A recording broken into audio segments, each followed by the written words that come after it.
tardes, gracias por asistir. El tema de gran sesión de hoy va a enfocarse en la actualización de las imágenes de seno. Vamos a hablar de la mamografía con contraste. Los objetivos de la charla son describir los principios técnicos de la mamografía con contraste, describir los cambios respecto a la imagen convencional, realizar una comparación del desempeño diagnóstico con la resonancia magnética y reconocer las indicaciones clínicas. Para eso el contenido incluye una introducción, principios técnicos, evaluación de la imagen, la comparación de la capacidad o el desempeño diagnóstico respecto a las otras herramientas, evaluar cuáles son las indicaciones clínicas. Por último vamos a hablar del futuro y vamos a llegar a unas conclusiones. Entonces, recordemos que el cáncer de mama es la patología neoplásica más frecuente en las mujeres. Afecta aproximadamente 2 millones en el mundo cada año. Según los últimos reportes de la Organización Mundial de la Salud, para el 2018 se estimó que se encontraron 627.000 muertes asociadas a este cáncer, el cual corresponde al 15% de todas las neoplasias, lo cual es un porcentaje muy significativo. Si revisamos las estadísticas de los últimos años, vamos a encontrar que sí se ha documentado una disminución de la mortalidad de aproximadamente el 40% desde su implementación en los años 80. Se estima que del 89 al 2016 ha disminuido de 33 a 20 casos por cada 100.000 habitantes. Sin embargo, sigue siendo algo muy frecuente y una de cada 8 mujeres se estima va a sufrir de cáncer de mama. Si nos vamos a las estadísticas a nivel nacional y pues ya locales, vamos a encontrar que la incidencia en Colombia se estima que es 38,8 y en Cali 44 por cada 100.000 habitantes. Sin embargo, siempre debemos revisar la sobrevida porque esto nos va a decir cómo está nuestra detección y cómo estamos tratando a estas pacientes. Estas son las últimas estadísticas reportadas por el Dr. Bravo según el registro poblacional de Cali, en el cual encontramos la sobrevida a 5 años de las mujeres. El cáncer de mama fue la segunda neoplasia con mejor sobrevida, con un porcentaje de hasta 74,4%. Si comparamos con las estadísticas internacionales, vamos a encontrar, por ejemplo, en Estados Unidos para el periodo de 2008-2014, que la sobrevida general es del 90%. Ellos hacen la diferenciación según el estadio en el cual se encontró el cáncer, documentando que era local para el 99%, regional 85% y ya metástasis disminuía la sobrevida hasta un 27%. Como podemos ver, en nuestro medio aún tenemos una sobrevida por debajo del ideal, porque todavía nos llegan estos casos, pacientes con un cáncer avanzado, pacientes de 69 años que venían con una masa palpable, se les realiza la mamografía, encontramos en la mama izquierda esta masa especulada muy sospechosa de malignidad, en la cual se documentó que era un BRAF5, se hizo el estudio histopatológico y se encontró un carcinoma ductal invasivo. Entonces todos los esfuerzos tienen que estar dirigidos a encontrar el cáncer en un estadio temprano y evitar esto. Para lo cual se implementó la mamografía como técnica de tamizaje aproximadamente en los años 80 y se ha demostrado que gracias a su bajo costo y la rápida adquisición ha logrado disminuir la mortalidad hasta un 40% en los últimos años. Se estima que su sensibilidad es del 75 al 85%, la especificidad del 80 al 90%, permitiéndonos detectar lesiones tanto en estadio temprano como en estadios avanzados. Entonces tenemos, por ejemplo, esta mujer de 54 años que asiste a su control de tamizaje, una mamografía digital de la mama izquierda en cráneo caudal y medio oblicuo lateral, donde se identifica una imagen nodular. Si magnificamos esta lesión, se ve que no es completamente ovalada ni redondeada, sino que tiene ciertas lobulaciones que se ven mejor en la imagen de tomosíntesis. Esto hace que sea una imagen de características sospechosas y al realizar el estudio histológico se encontró que correspondía a un carcinoma ductal invasivo con receptores negativos. Entonces, si la mamografía digital ha demostrado ser útil para el tamizaje de cáncer de mama, ¿por qué necesitamos otras herramientas? Es una herramienta que no es perfecta, tiene ciertas limitantes, entre ellas está la presencia de falsos negativos por un posicionamiento incorrecto, errores de lectura. Sin embargo, el factor más importante es la densidad mamaria, específicamente mamas clase C y clase D, según la clasificación de la ACR, van a disminuir mucho la sensibilidad de la prueba, disminuye hasta un 30-40%, es una caída desde un 70-80%, es muy significativo y por eso se dice que hay muchos cánceres que pueden estar ocultos, por ejemplo, en esas mamas tan densas. Además, hay otros tipos de cáncer que no se van a comportar con la típica imagen de masa, sino que van a ser más amorfos y difíciles de documentar, como el carcinoma lobulillar invasivo, que puede corresponder hasta el 19% de los falsos negativos. Este es un ejemplo de una mujer de 48 años que asiste a su tamizaje. Tenemos una mamografía, unas mamas muy densas, clase D, que limita mucho la visualización. Se realiza el estudio complementario con ecografía y observamos que para la mama derecha, en el eje 9, se identifica un área de distorsión de la arquitectura. El tejido mamario es muy heterogéneo, tiene múltiples imágenes hipoecóicas mal definidas, algunas de ellas que tienden a confluir sin lograr delimitar una masa. En la resonancia que se le realiza a la paciente, en las secuencias T1 simples no se identifica una clara lesión. Sin embargo, al administrar contraste ya observamos un marcado realce de los cuadrantes externos de esta mama y el estudio correspondía a un carcinoma lobulillar infiltrante. Entonces, esto nos muestra cómo hay unos cánceres que sí están ocultos en la mamografía y además el hecho de administrarles contraste nos puede ayudar a caracterizarlos mejor. Los falsos positivos se deben principalmente a la sobreposición de tejido fibroglandular. Se definen como un rellamado para un examen adicional después de encontrar un hallazgo anormal en la mamografía. La principal causa van a ser las asimetrías y asimetrías focales. En muchos casos vamos a encontrar lesiones benignas que van a simular malignidad y le vamos a solicitar un estudio adicional a la paciente. Hasta en el 80% de los casos se va a encontrar, va a ser necesario realizar una imagen adicional. Sin embargo, hasta un 20% va a requerir un estudio histológico y estos menos del 50% en realidad son lesiones malignas, lo cual incrementa la ansiedad de la paciente y los costos para el sistema de salud. Por último, tenemos el sobrediagnóstico y el sobretratamiento, que es un tema muy controversial en la literatura, porque se considera que son casos en los cuales se detecta cáncer, pero no tienen un impacto clínico ni van a afectar como tal la sobrevida de la paciente en la vida que tiene estimada. Este es un caso de una mujer de 74 años que asiste a su tamizaje y en la mamografía, en la proyección craneocaudal de la mama izquierda, se identifica mejor en esta imagen magnificada un grupo de microcalcificaciones pleomórficas agrupadas que correspondían a un carcinoma ductal in situ. Esto del sobrediagnóstico habla principalmente de este tipo de cáncer de bajo grado, porque no se sabe si va a progresar o no. Sin embargo, no tenemos una herramienta diagnóstica que nos permita decir si se va a volver algo invasivo y va a afectar a la paciente. Entonces, por el momento, pues estas pacientes se siguen tratando. Como primera conclusión aquí, ¿necesitamos pruebas complementarias a la mamografía? Sí. ¿Para qué? Para detectar lesiones sospechosas en mamas densas, para lograr reconocer las lesiones benignas, para identificar con una mayor sensibilidad esas lesiones que son agresivas, que son las que van a afectar la sobrevida de las pacientes y disminuir los casos de cáncer localmente avanzado. ¿Cuáles son las técnicas que tenemos para evaluación complementaria? El ultrasonido, por excelencia, que es la que tenemos con mayor disponibilidad. Sin embargo, consume mucho tiempo del radiólogo e incrementa mucho la tasa de falsos positivos. También tenemos la tomosíntesis y la resonancia. Entonces, quiero enfatizar en esto de que la tomosíntesis, a partir de su aplicación, aproximadamente en el 2011, ha logrado dos cosas muy importantes. Una es incrementar la tasa de detección del cáncer. Si analizamos solo las mamografías, se determina que la tasa de detección es de 1.2 por cada 1000 casos y mamografía más tomosíntesis 4.6 por cada 1000 estudios, lo cual es un incremento significativo y según los criterios de calidad de la ACR, el umbral debe ser mayor de 2,5.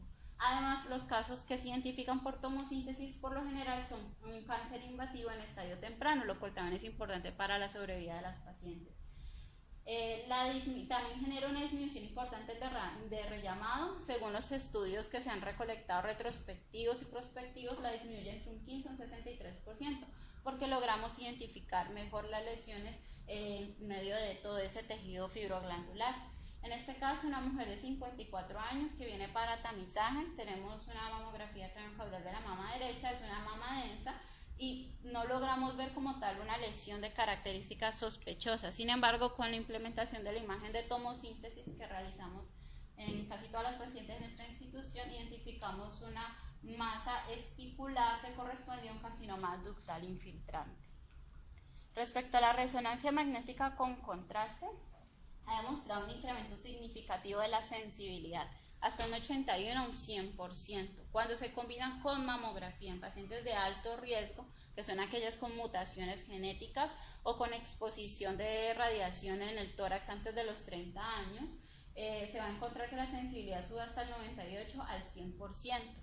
Esta resonancia con contraste tiene 3 indicaciones claras en la literatura. La primera es esa, el tamizaje en pacientes de alto riesgo. La segunda es el estadiaje del cáncer de mama.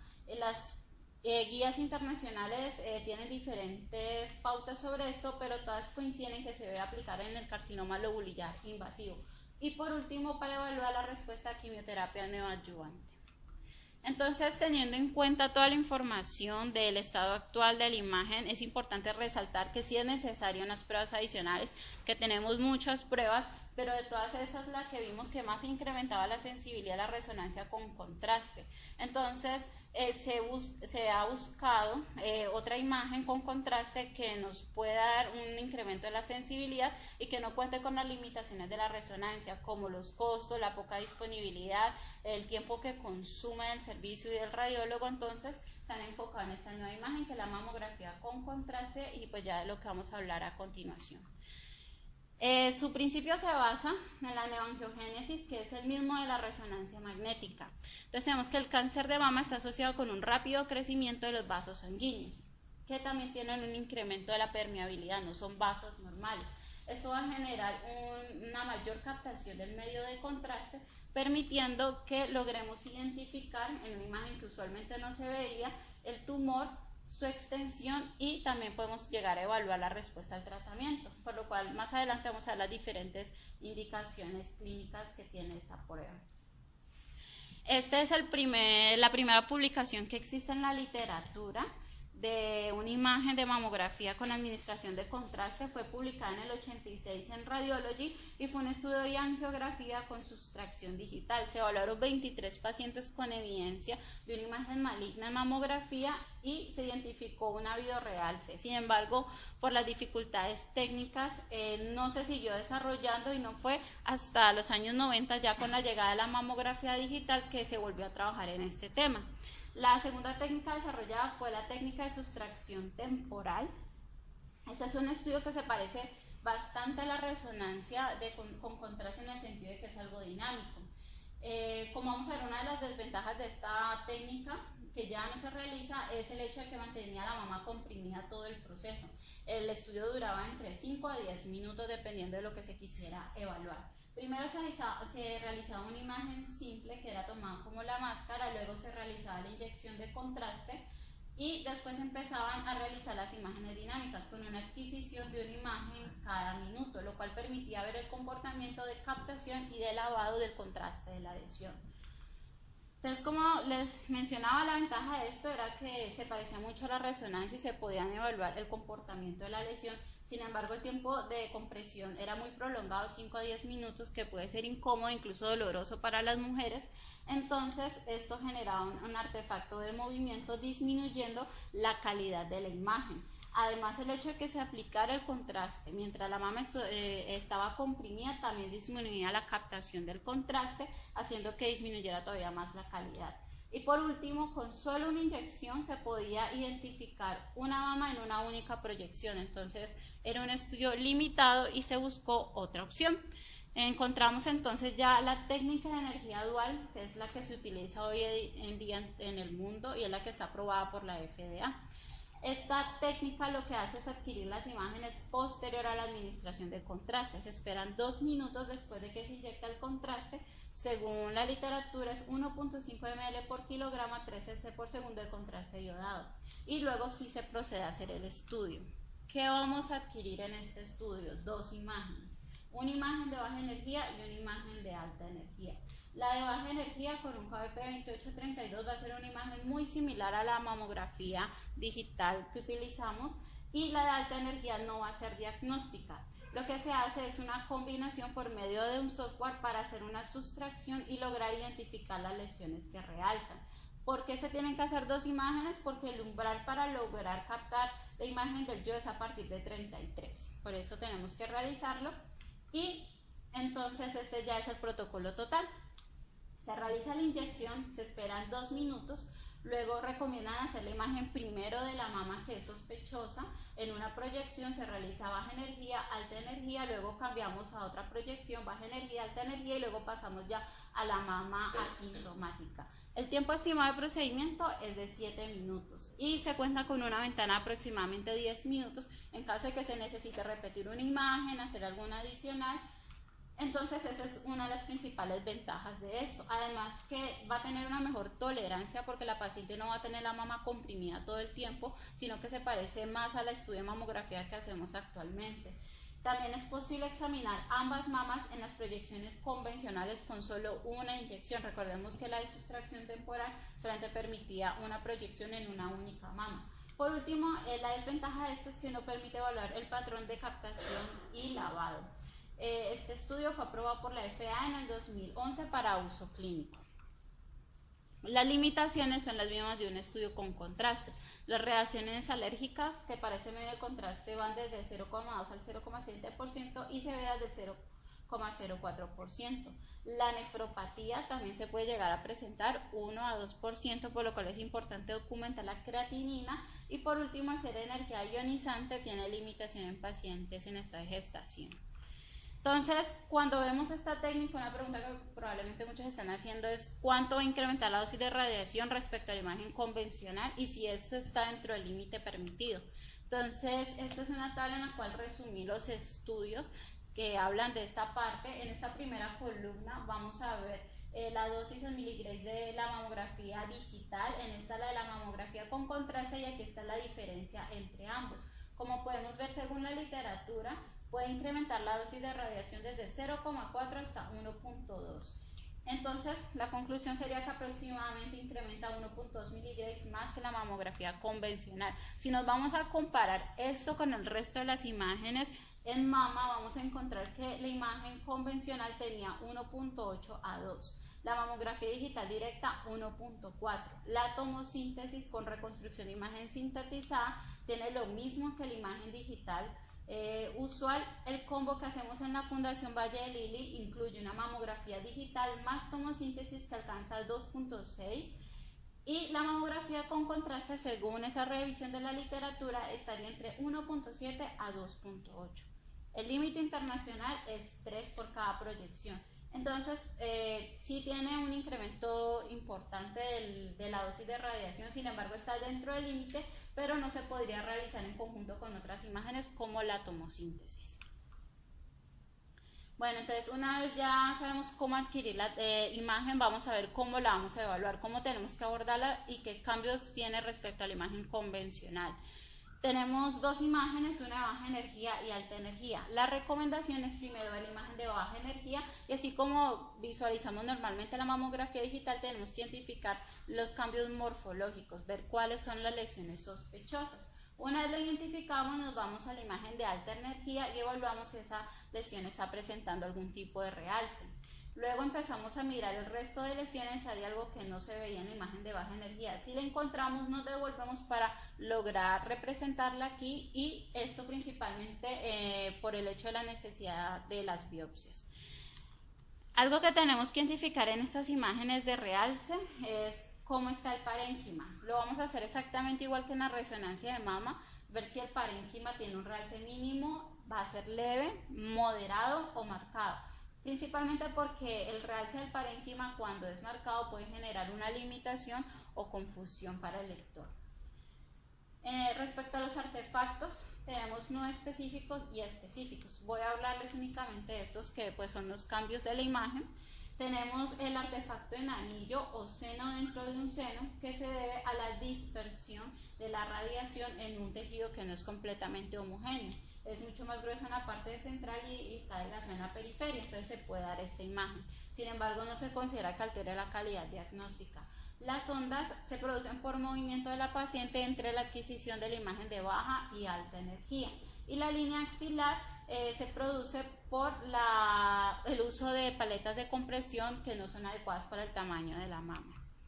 En cuanto al contraste, encontramos la salpicadura, por ejemplo en esta mujer de 55 años que está en un estadiaje prequirúrgico, se realizó una primera adquisición de una lesión con un biorealce homogéneo posterior a la administración de contraste y se hizo una imagen más tardía con la finalidad de evaluar su lavado. Y se encontraron estas imágenes que pueden llegar a asemejar microcalcificaciones. Sin embargo, correspondían a salpicadura de contraste. Entonces ellos recomiendan utilizar un inyector automático similar al que se usan en los estudios de tomografía. Otro artefacto es la retención transitoria de contraste en los vasos sanguíneos. Como ya les expliqué, primero se hace la inyección de contraste y luego se esperan 2 minutos. Si no se espera el tiempo suficiente, se pueden llegar a ver estas imágenes y como podemos ver en una imagen más tardía ya tenía cierta disminución de ese realce del vaso sanguíneo. Por último están los implantes. Los implantes son una contraindicación para realizar esta mamografía, ya que pues primero no es posible evaluar su integridad, no hay signos que se puedan evaluar como en la resonancia magnética que sí tiene una alta sensibilidad. Además produce un halo que va a ser un artefacto significativo y puede ocultar lesiones. Y por último va a generar un incremento de la exposición, ya que el equipo al censar eso va a incrementar la dosis. Cuando nos encontremos con las lesiones en esta nueva imagen, ¿cómo las vamos a describir? Si es la imagen de baja energía, se puede utilizar el léxico que tenemos para mamografía según el BIRATS, y para las imágenes recombinadas vamos a utilizar lo mismo que en resonancia, si el realce es de masa o no masa. ¿Cuáles son los hallazgos a los cuales nos podemos enfrentar? Una masa con realce. Este es como el más frecuente y puede corresponder tanto a una lesión maligna como a una lesión benigna. Sin embargo, es más frecuente encontrarlo en las malignas. Lo que concluyen de eso en los artículos es que cuando se ve esto, lo que se puede decir es que es una lesión sólida y su uso se aplica principalmente para evaluar la extensión. Como en esta mujer, 55 años, se detectó la normalidad en el tamizaje, una masa espiculada muy sospechosa, y luego se le hizo la imagen con contraste en la cual se identifica un realce no masa asociado que se extendía 2 centímetros hacia anterior, indicándonos cuál era la extensión de la enfermedad. Tenemos también la masa con un realce en anillo que nos habla de la presencia de quistes de aspecto simple. En la mamografía en cráneo caudal se identifica una lesión ovalada, opaca, que posterior a la administración del contraste se observa un leve realce en anillo, que lo conocen como el signo del eclipse, y si no presenta ningún tipo de realce en su parte central, habla que se trata probablemente de un quiste simple. Sin embargo, si persiste alguna duda, hay patrón nodular o algún tipo de realce al interior, se recomienda el uso de la ecografía. Por último, tenemos las masas de realce sin representación en la imagen de baja energía. Como ya les mencioné, puede ser algo benigno o algo maligno. Sin embargo, la gran mayoría de casos puede representar una imagen maligna. Entonces, sí se recomienda hacer un estudio complementario, principalmente con ultrasonido, para lograr identificarlos. Bueno, ya las calcificaciones, lo más importante de las calcificaciones sigue siendo la morfología y su distribución, ya que según eso vamos a clasificarlas si son sospechosas o no son sospechosas. Cuando tienen un realce asociado, principalmente se va a hablar de que va a ser una patología maligna. Sin embargo, las benignas y las atipias también pueden llegar a presentar realce. Entonces se ha determinado que su principal utilidad es para evaluar la extensión de la enfermedad, e independientemente de si la lesión realza o no, se debe hacer biopsia si los hallazgos morfológicos son sospechosos. En cuanto a la distorsión de la arquitectura, eso es probablemente uno de los hallazgos más frecuentes y que implican mucho desafío para el radiólogo.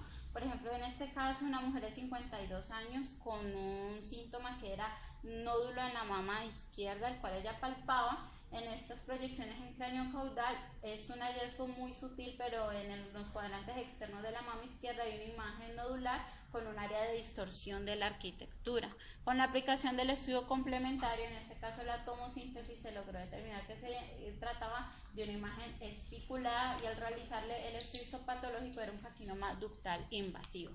Entonces estas distorsiones de la arquitectura, al menos la mitad, van a estar asociadas a algo maligno.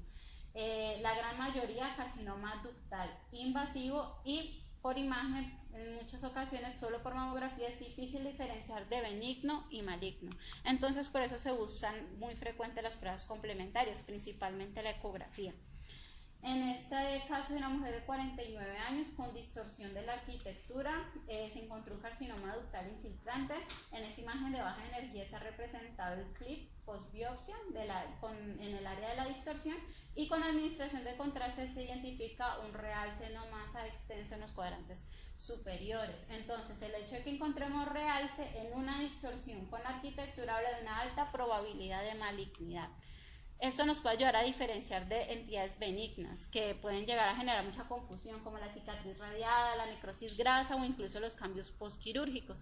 Como esta paciente de 52 años con un antecedente de mamoplastia de reducción bilateral, en la mama izquierda se identifica un área de distorsión con un incremento de la densidad. En la mamografía con sustracción no se identifica ningún tipo de realce. A esta paciente le hicieron correlación con una biopsia y se encontró que eran solo cambios de fibrosis por la distorsión.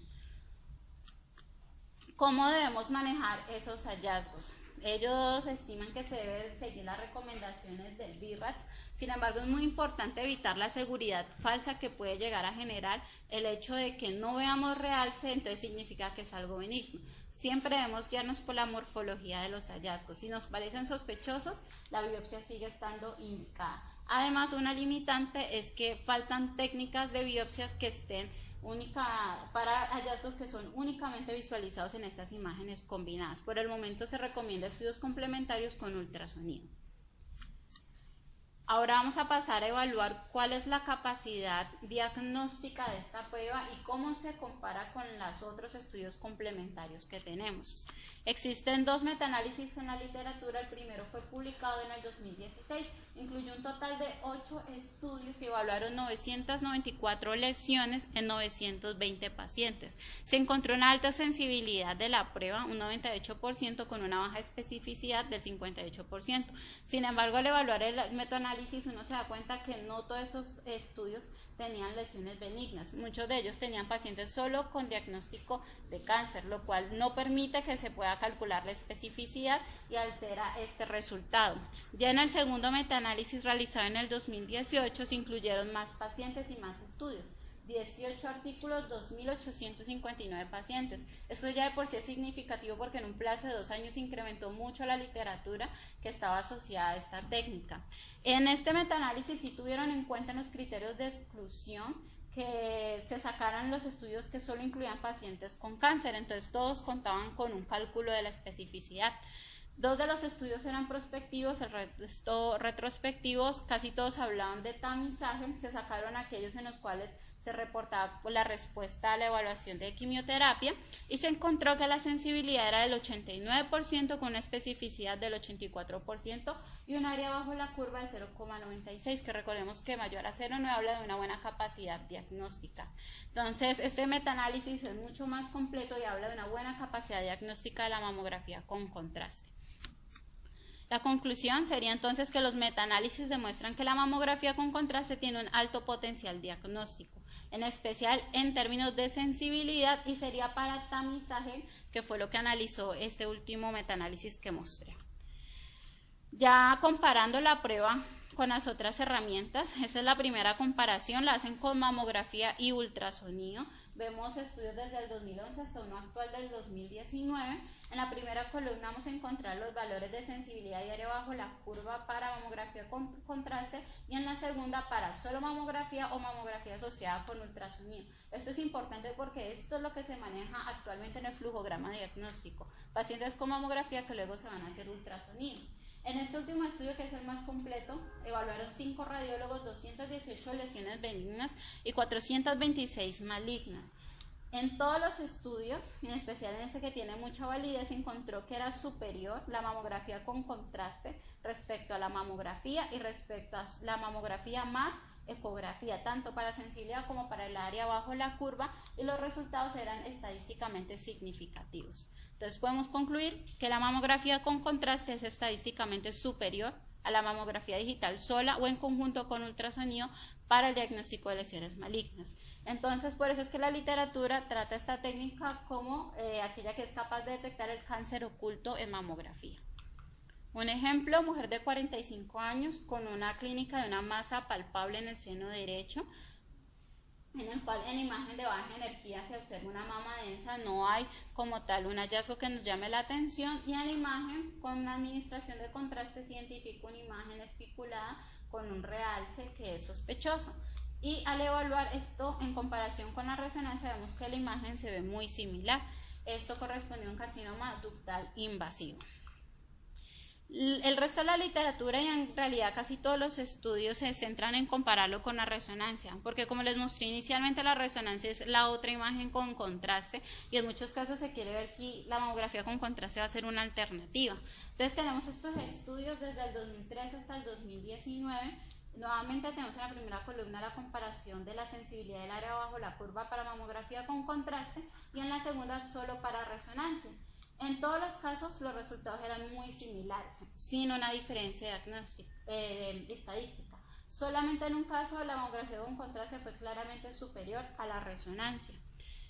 También tenemos un ejemplo, mujer de 52 años con un diagnóstico de carcinoma ductal invasivo. Tenemos en las imágenes combinadas un realce de una lesión en el cuadrante interno de la mama derecha. Esta lesión se correspondía al hallazgo encontrado en la resonancia como una imagen nodular que captaba y correspondía a una patología maligna. Al realizar la comparación del tamaño, que es otra pauta que que en los estudios se quiere identificar cuál de las dos técnicas puede predecir mejor el tamaño del tumor, eso para guiar la parte quirúrgica, se encontró que ambos estuvieron muy cerca del resultado de la patología. Evaluando el resto de las cosas de la resonancia versus mamografía con contraste, vamos a ver que la especificidad se ha encontrado que es mayor para la mamografía con contraste respecto a la resonancia. ¿Por qué es esto importante? Por los falsos positivos, que ya vimos que es una de las limitantes de la mamografía. Tenemos que la cantidad de falsos positivos es menor para la mamografía con contraste respecto a la resonancia, 2 versus 13, que esto fue uno de los últimos estudios realizados, y en este otro donde hacen también una revisión con un número importante de pacientes, 177 pacientes, la sensibilidad fue similar para ambas pruebas, la especificidad fue mayor para la mamografía con contraste, encontrando una menor tasa de falsos positivos, 10 versus 19%, lo cual también es muy significativo, y podemos concluir que el desempeño de la mamografía con contraste y la resonancia magnética es similar. La literatura sugiere que esta nueva prueba tiene una menor cantidad de falsos positivos si lo comparamos con la resonancia, por lo cual se considera que sí es posible que sea una alternativa para la resonancia para diagnosticar cáncer, principalmente pacientes con contraindicación por claustrofobia, costos o la no disponibilidad. Ya entramos entonces a las indicaciones clínicas, cuáles son los escenarios en los cuales se está utilizando esta prueba. Tenemos el contexto del tamizaje. No se usa entrar en el tamizaje, sino en el rellamado. Cuando el radiólogo evalúa la imagen de tamizaje y encuentra alguna anormalidad sospechosa. Entonces, se utiliza como una imagen adicional en estos momentos. La mamografía con contraste demostró tener una alta sensibilidad para delimitar esos hallazgos que nos parecen sospechosos. Y vamos a hablar de estos 3 hallazgos: masas, distorsión en la arquitectura y microcalcificaciones. Esta es otra revisión en la cual se enfocaron en la parte de rellamado y diferenciaron la sensibilidad y la especificidad para cada uno de estos hallazgos. Respecto a las masas, ningún estudio es específico para evaluar la capacidad diagnóstica de este tipo de lesión. Solamente en este estudio la gran mayoría de la población incluía pacientes con masas. Entonces se comparó la mamografía con contraste versus solo las imágenes de baja energía, asumiendo que eran lo mismo que la mamografía digital. Se encontró que la sensibilidad era alta, sin embargo no se incluyó una comparación con el ultrasonido. Y si no tenemos una comparación con ultrasonido, todavía no podemos decir que esto tenga un valor agregado para la evaluación de una masa solitaria, porque como les mencionaba, el flujograma diagnóstico de las pacientes por lo general incluye ultrasonido. Sin embargo, sí se encontró que puede ser útil para evaluar la extensión de la enfermedad. Respecto a la distorsión de la arquitectura, la tomosíntesis puede ser muy útil, sin embargo tiene un valor muy variable. En algunos casos puede llegar a ser muy útil para lograr identificar una imagen que va a parecer sospechosa, sin embargo en otros casos puede dejarnos con la duda. Por lo general estas pacientes van a ultrasonido, por lo cual siempre es importante tener también esa correlación en los estudios que se hagan. Este autor realizó la comparación únicamente con mamografía normal y encontró que la sensibilidad de la mamografía con contraste era del 97%, sin embargo la especificidad era muy baja. En este caso de la literatura, una mujer de 78 años con un diagnóstico de carcinoma ductal invasivo, vemos en las primeras imágenes de baja energía la distorsión en la arquitectura en la parte retroalveolar izquierda en cuadrante superior, y en las imágenes con contraste vemos un realce ávido homogéneo de una lesión que no es evidente en las imágenes de la mamografía digital. Entonces esto nos demuestra que cuando hay una distorsión en la arquitectura y ponemos realce, esas lesiones probablemente van a ser malignas. ¿Cuáles son las conclusiones de esto? Que el uso de contraste sí es útil para las distorsiones de la arquitectura que son sutiles o indeterminadas.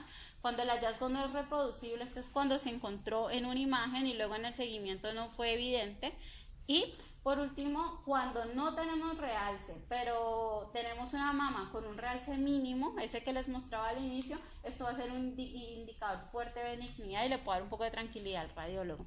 Sin embargo, seguimos en estudios, todavía no hay estudios prospectivos y falta mucha literatura sobre esto. Entonces, si tenemos algún tipo de características sospechosas, se sigue recomendando la biopsia.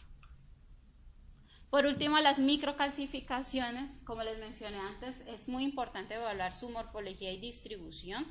Se ha encontrado que cuando realza algo asociado a las microcalcificaciones, probablemente se trata de un carcinoma ductal invasivo. Sin embargo, el incremento de la sensibilidad en los estudios realizados no ha sido tan significativo. Incrementa solo el 91 al 94% de la sensibilidad de la prueba. Por lo tanto, se ha determinado que actualmente no hay un impacto en la decisión quirúrgica. En este caso, una mujer de 44 años con tamizaje también nos muestra otra cara de la administración de realce en pacientes con microcalcificaciones. Tenemos una magnificación con grupos de microcalcificaciones pleomórficas agrupadas que se encontraban en los cuadrantes superiores de esta mama derecha. Aquí se realiza la imagen con contraste y no se observa ningún tipo de realce. Sin embargo, la paciente sí tenía un carcinoma lobulillar in situ. Entonces, las conclusiones para microcalcificaciones son que los estudios de rellamado por microcalcificaciones, cuando encontramos realce, esto es sugestivo de malignidad. Sin embargo, la ausencia de realce no puede excluir por completo esto. Siempre debemos guiarnos por la morfología para la toma de decisiones y aún no tenemos claro el contexto de la mamografía con contraste para este hallazgo. La enfermedad mamaria sintomática. Tenemos este estudio donde evaluaron 100 mamografías con contrastes en pacientes, ya fuera con una masa palpable, secreción del pezón, con cambios en la piel, y encontraron que la gran mayoría, el 73%, tenía una patología maligna. Al comparar esta prueba con la imagen de baja energía, que la asumían como la mamografía digital, esta imagen tenía una sensibilidad del 84% y la mamografía con contraste del 94%, lo cual es un incremento significativo. Sin embargo, nuevamente no se hizo comparación con el ultrasonido. Entonces, pues esto fue una limitante porque la gran mayoría de estas pacientes con enfermedad mamaria sintomática van a tener un ultrasonido. Un ejemplo, mujer de 50 años con una masa palpable en el seno izquierdo, tenemos una medio oblicuo lateral de una mama izquierda muy densa. Con la administración de contraste tenemos 2 focos de realce no masa que correspondían a carcinoma lobulillar infiltrante. Al evaluarlos en ecografía se encuentra un área de distorsión de la arquitectura con un tejido muy heterogéneo. Entonces, pues nos demuestra que en este contexto de enfermedad sintomática sí es prometedor. Sin embargo, no está claro si mejora la visualización y la caracterización si lo comparáramos con un ultrasonido donde también se podrían llegar a ver los hallazgos. Aún es necesario más estudios para aclarar esta última parte. Actualmente recomiendan su uso en enfermedad sintomática cuando las anormalidades son altamente sospechosas. La extensión de la enfermedad, entonces cuando tenemos un diagnóstico de nuevo, la pregunta del clínico siempre va a ser qué tan comprometido está a nivel local, regional o si hay metástasis. Las imágenes complementarias nos pueden ayudar aquí, por ejemplo, el ultrasonido o la resonancia. Sin embargo, estas imágenes tienen indicaciones muy específicas. Estas son las indicaciones de las guías internacionales para el uso de la resonancia en estado prequirúrgico para estadiaje. Como les dije inicialmente, tienen diferentes indicaciones, pero todas coinciden en que se deben utilizar para el carcinoma lobulillar invasivo. Si vamos a revisar qué dice la literatura del uso de mamografía con contraste para evaluar extensión de la enfermedad, encontramos que hay un estudio que la compara con la mamografía y ultrasonido. Aquí se encontró que la mamografía con contraste era superior, identificando la extensión de tumores malignos. Y respecto a la estimación del tamaño, que es algo que siempre es valioso para el cirujano, la mamografía con contraste sobreestimaba el tamaño, mientras que el ultrasonido lo subestimaba. El resto de los estudios que se han hecho comparando con resonancia se encontró una buena sensibilidad para todos, y cuando se comparaba con la resonancia se encontró que las estadísticas eran similares. Respecto a la correlación del tamaño, ambos eran satisfactorios, ambos se acercaban mucho a lo que se encontraba en la patología, sin embargo era un poco más exacta la resonancia. Este es un ejemplo de mujer de 57 años con un diagnóstico de un cáncer microinvasivo. Tenemos en la mama derecha, en la imagen inicial digital, dos grupos de microcalcificaciones pleomórficas agrupadas. En la imagen ya en la posterior evaluación de bajo contraste, se identifica el clip posterior al momento en el que se hizo la biopsia, y cuando se administra el contraste se encuentra un realce marcado, no masa, de todos los cuadrantes externos de esta mama derecha, lo cual muestra la verdadera extensión de la enfermedad que no se intuía solo con el área de microcalcificaciones. Y se compara con la resonancia magnética, donde también se observa un realce no masa marcado en los cuadrantes externos de esta mama derecha. Entonces era una enfermedad que estaba comprometiendo gran parte de la mama. Por último, tenemos la respuesta a quimioterapia neoadyuvante. Estos son los estudios donde se evalúa esto. También se encontró una buena sensibilidad, ligeramente menor en un estudio en comparación con la de extensión de la enfermedad. Tenemos aquí un ejemplo, mujer de 74 años con carcinoma ductal invasivo. En la primera imagen de la mamografía se encontraba una imagen densa, espiculada, que correspondía a un carcinoma ductal invasivo. Después de 4 ciclos de quimioterapia se realiza la imagen de mamografía con contraste. En baja energía observamos una disminución de esa imagen densa, sin embargo es muy difícil definir si existe todavía enfermedad residual o no. En imagen con contraste observamos un leve realce en el lugar donde se encontraba la lesión. Y ya en la parte quirúrgica se encontró que efectivamente había una lesión residual. Entonces, ¿qué concluyen de esta evaluación de la parte de neoadyuvancia? Que la mamografía y la resonancia tienen una capacidad similar para detectar enfermedad residual. Y los datos sugieren que la mamografía puede usarse para evaluar entonces la respuesta al tratamiento. Por lo tanto, sí es una herramienta útil y podría ser una alternativa a la resonancia. Ya para finalizar, entonces, ¿cuál es el futuro de la mamografía con contraste? Casi todas las preguntas en la literatura van a esto. ¿Cuál es el rol de la mamografía en el tamizaje de seno? Si se puede implementar de entrada o hay que hacerlo únicamente en el rellamado de las pacientes. Entonces, recordemos que las pacientes se clasifican según el riesgo. Casi todos los estudios han ido a alto riesgo. Les traigo los dos más significativos. Esta es una comparación del tamizaje, para tamizaje de mamografía con contraste versus resonancia en mujeres con alto riesgo. Es el único prospectivo, incluía solo un centro asistencial, 307 pacientes a las cuales se les aplicó ambas pruebas. Solamente 3 casos fueron positivos, 2 detectados por mamografía con contraste y 3 por resonancia, con una especificidad muy similar. En el otro estudio retrospectivo, se realizó en 611 pacientes, pero estas tenían riesgo intermedio, que son aquellas que tienen historia personal o familiar asociado a cáncer de mama. Esta comparación no se hizo con resonancia, sino con mamografía digital, y se encontró que tanto la sensibilidad como la especificidad eran significativamente más altas.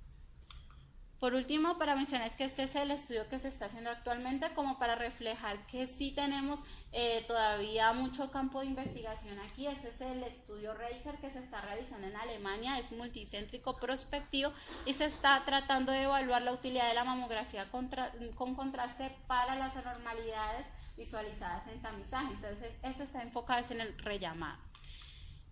Tenemos también, nos compartieron la experiencia de 2 centros. El primero es el del Hospital del Mar en Barcelona. Ellos empezaron a aplicar la mamografía con contraste desde octubre de 2016. Cuentan con 2 equipos y ellos tienen un protocolo diferente al que les mostré que se documentó en la literatura. Primero hacen una medio oblicua lateral de la mama sospechosa, luego medio oblicua lateral de la mama asintomática y luego cráneo caudal de la mama sintomática. Esto con la finalidad de obtener una imagen más tardía y lograr evaluar mejor el comportamiento del contraste. ¿Cuáles son las indicaciones para las cuales usan ellos esta prueba? Para todas las que mencionamos en la literatura, y encontraron pues su conclusión es que sí es una herramienta que es de fácil implementación y es bien tolerada, tanto por la paciente como por el personal, que se adaptaron muy rápido al cambio de imagen.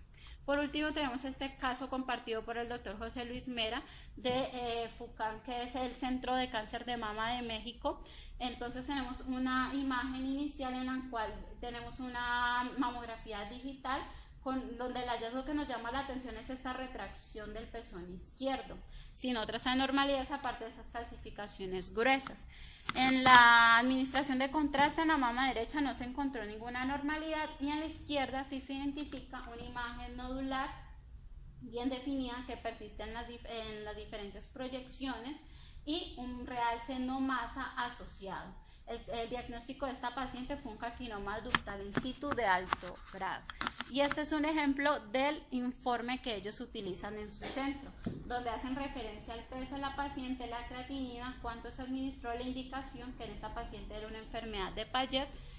Describen su protocolo, me explicaba que era un protocolo muy variable, no es exactamente igual al de Barcelona ni al de la literatura, sino que dependía del hallazgo que ellos vieron previamente en el tamizaje y pues de la indicación como tal, y las imágenes las obtenían a los 2 minutos hasta 8 minutos aproximadamente, y este es el informe donde pues ya explican los hallazgos. También me comentó que como es una prueba que todavía necesita pues mucha evidencia en la literatura, todas las pacientes van a ultrasonido. Y por último, las conclusiones y las recomendaciones se hacen basado en el BIRADS. Como conclusiones, la mamografía con contraste es una herramienta prometedora para la detección del cáncer de mama. Se ha demostrado que es superior a la mamografía digital para la detección de lesiones malignas. Las publicaciones hasta el momento sugieren que es útil como alternativa a la resonancia con contraste para los diferentes escenarios clínicos. Efectivamente existen muchas indicaciones clínicas, cada una con un diferente nivel de evidencia. Sin embargo, aún se requiere una mayor cantidad de estudios prospectivos multicéntricos para lograr validarlas. Y por último, quiero que se lleven de que cada paciente debe ser individualizada y se debe seguir el flujograma diagnóstico, teniendo en cuenta todas las pruebas complementarias con las cuales contamos, que van a incluir ultrasonido, tomosíntesis, resonancia y ahora la mamografía con contraste, definiendo qué es lo que más va a beneficiar a la paciente. Listo. Gracias.